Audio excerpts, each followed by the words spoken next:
Hello guys, in today's video I'm going to show you how to connect your PS4 or PS5 with PS Remote Play. So first of all, you want to go to your PlayStation. You want to go to these settings on your PlayStation 5 or 4. Then you want to scroll down until you see System. After that, scroll until you see Remote Play and enable Remote Play. Then you want to choose this and enable the accounts which you want to connect with Remote Play.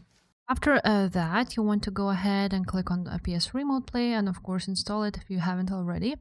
Then you will see this. You want to sign into your PlayStation account.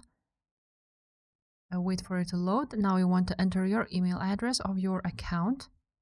After that, you will be able to select your console, and after that they will check the internet connection, and as you can see, it's now connected.